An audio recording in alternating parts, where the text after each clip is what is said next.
You are listening to the Self Trust Solution podcast with Dawn Ledet, episode number 4. Welcome back. So, I talk a lot about decisions, especially as it relates to achieving anything, because it is one of the key components of achievement. Make decisions, follow through, and have your own back. And that first step of making a decision, oftentimes we are believing that they are hard to make. And it doesn't have to be the case. And honestly, it's not the case for you in so many ways. You make micro decisions all day and probably some pretty big decisions as well. Some of them feel pretty routine or standard, or maybe they're habitual. And so it's not something that you think as much about, but you still are making decisions all day, every day. So today, what I want to talk to you about specifically when it comes to decision making is how to own your decisions. And what does that even mean? It means acknowledging and accepting your decisions as a choice that you make or have made, whether intentionally or unintentionally, because our goal would be to make all decisions intentional. Now, what does it not mean to own your decisions? I think it's important that we look at this because I want to make sure, again, we are always looking at how can we infuse self-care into these 3 steps of making decisions, following through, and having your own back. And so it is very important to recognize that owning your decisions does not mean adding disclaimers to it, such as I had to, or I had no choice, or delegating why you made it to some other person or situation. It also doesn't mean judging yourself for making the decision. It doesn't mean telling yourself that you should have made a better decision. It doesn't mean second guessing your decision or belaboring what else you could have done. It does not mean making every decision you make doesn't mean that it turns out the way you want it to. I'm sorry about that, but owning your decisions doesn't determine the outcome of the decision. In some ways, it actually does, because the outcome, what you make it mean, is going to impact your willingness to continue making decisions, especially as it relates to that specific topic. So we're going to talk much more about that. But why is this important? So our brains would rather be confused or delegate responsibility for our decisions than own them, because decisions are scary when our brain offers up all that can go wrong, which it often does. And confusion pretends to be a defense mechanism that actually robs you of your ownership, your will and want. Because life is a series of choices and decisions. This is your power, your choice, your agency. This is your free will. It's one of the few places we have true control. Owning your decisions feeds this power and opens you up to more deliberate and intentional decisions towards results you want to create in your life. It doesn't mean every decision is easy or even desirable. But when we let confusion or indecision take over, we're robbing ourselves of our truth and possibility. So I'll give you an example. If you were let go from a job and subsequently started a business, not owning your decision to start a business would sound like, well, I had to do something, versus owning your decision to start a business would sound like, I decided to start a business. The first has a very disempowering view of owning a business. It will likely lead to further decisions or indecisions of disempowerment, such as focusing on things you don't know how to do instead of what you do know and how you know how to figure things out that you don't know. The latter is full of ownership that will lead to further decisions of empowerment, such as honing in on what you do know and mapping out what you need to figure out, and then doing that, figuring it out. So, what does not owning your decisions cost you? It can cost you time, energy, and even money. And it definitely costs you self trust. It costs you responsibility. Not owning your decisions is in many cases letting decisions be made for you. I'm sure you've heard this before, but indecision is a decision. It's a decision to not make a conscious, deliberate decision. It's not taking a deliberate part in what happens in your life and becoming victim to previous decisions you have made. And by not changing them, actually continue to make. Often this leads to blaming the decision or others for what happens, losing sight of the fact that this is a decision you made and can be unmade or chosen differently. Sometimes we spend so much time, energy, and money trying to fix a problem that could be changed by owning our decisions and deciding if we want to individually continue choosing them or make new choices. I sold my car as a desperate attempt to move my body more and leave work at a reasonable time. This had me walking 2 miles to and from work and leaving before it got too dark outside. I spent so much time and energy on how I was working too much and chained to my desk, completely blaming the job. I spent so much money on Ubers to the places I couldn't walk or the weather didn't permit. All I had to do was own my decision to work those long hours and not exercise so that I could see that I continued to make those decisions and could choose to continue, adjust that decision, or change it completely.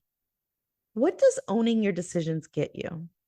It gets you confidence to make new decisions. It gets you increased self trust to tell yourself the truth about what you want and don't want, what you choose and don't choose, all without judgment or obligation to act. It means not having to hide when you make a decision, even if it's contrary to what you want. You do it deliberately and with full ownership, knowing and liking your reasons. It makes it safe to evaluate your decisions so you can make even more informed new ones that get you closer to things you want to create in your life. I also have a client who has a job and she thinks she's trapped. One of her thoughts is, I feel trapped. And feeling trapped is optional here because when we explored that thought, what was true is that she didn't want to work that many hours. And what was true was that there were other things she wanted to work on. So she didn't think she had enough time. But what else was true is that she was choosing to stay in this job for at least 2 years. And owning that decision, she was able to see that is the decision she chooses. That is the right decision for her at this time because the money that is consistent and reliable in that job is important to the next phase of her life and the business that she's creating. What else is true is that she actually works half as much hour wise as she used to. What else is true is that she has ample PTO that she can utilize. And the more that we looked at this thought, I'm trapped, and how it's true and how it's not true, there was so much more evidence to support what you probably already knew, which is trapped was a thought, not a fact.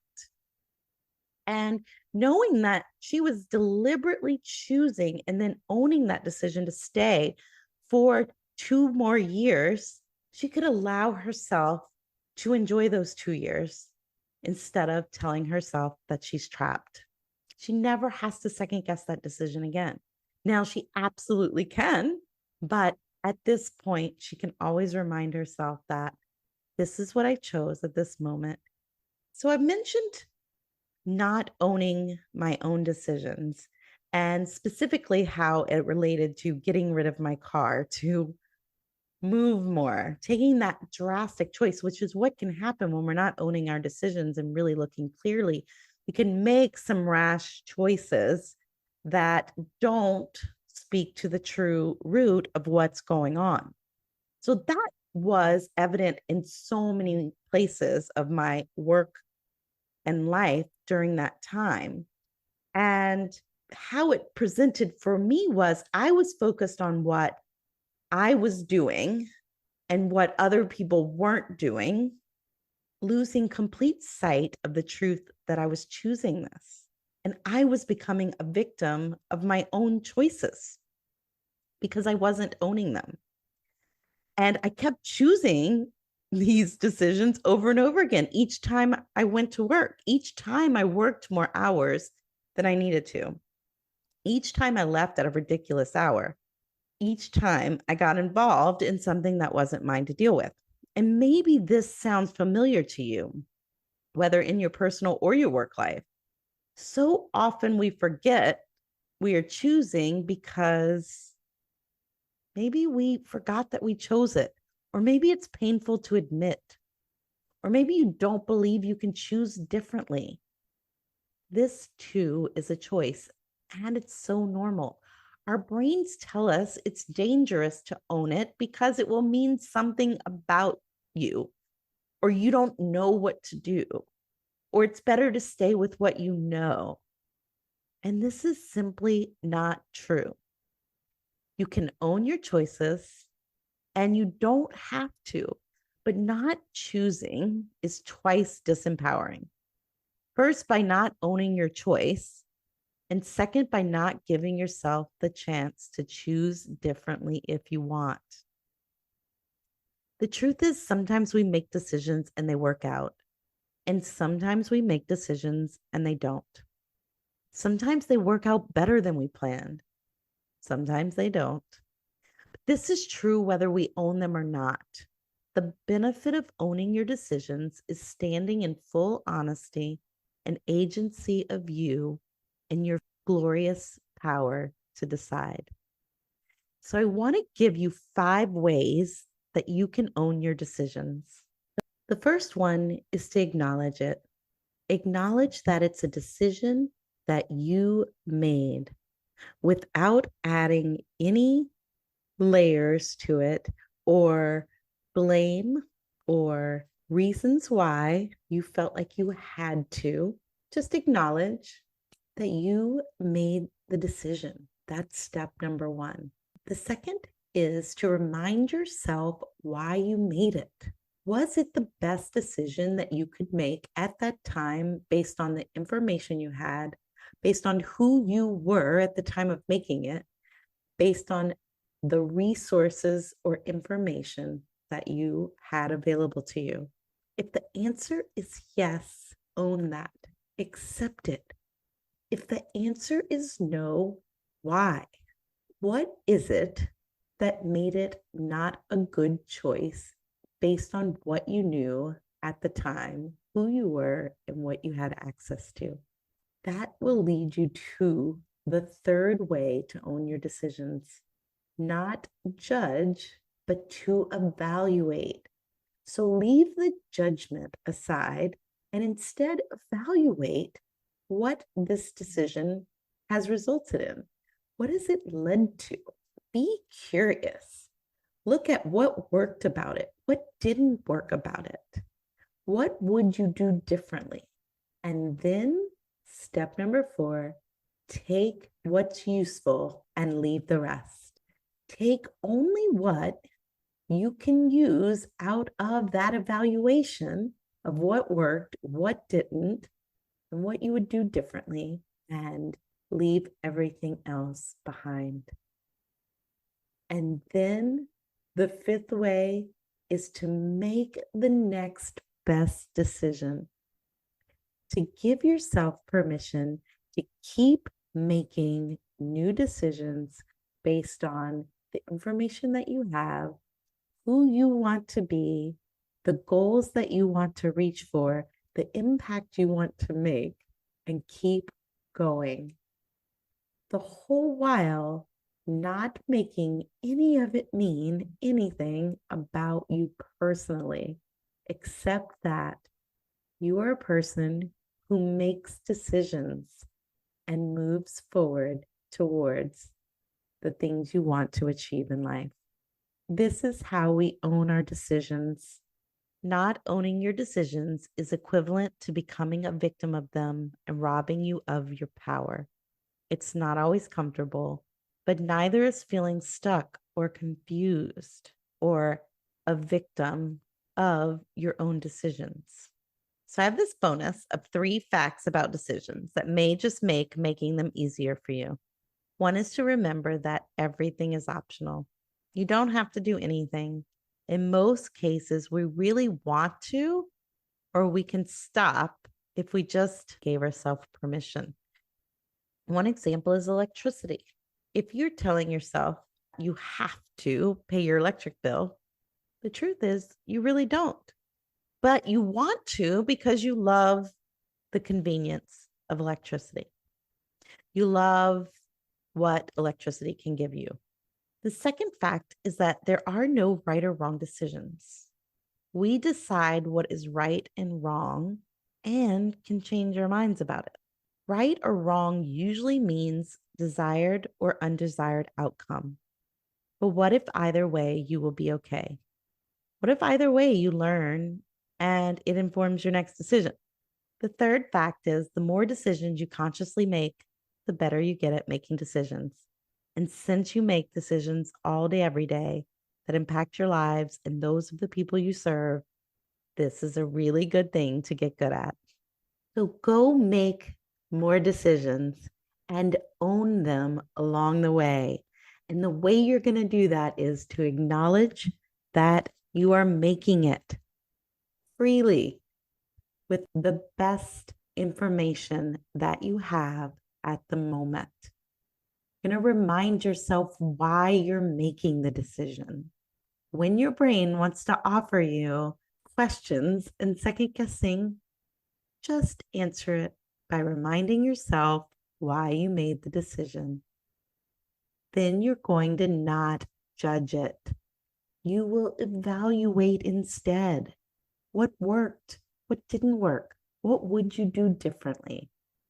Take the information from that evaluation and use what's useful and leave the rest so that you can finally make the next best decision.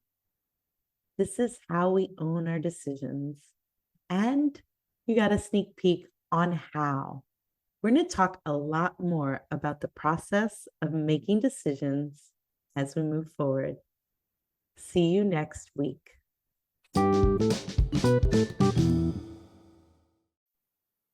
And if you're ready to unlock your self-trust fueled success, join me at theselftrustcoach.com to take the free self-trust quiz. The self-trust quiz will help you identify the areas that may be holding you back and pinpoint where in the achievement process you can use a little extra TLC. Take the free self-trust quiz at theselftrustcoach.com. See you inside.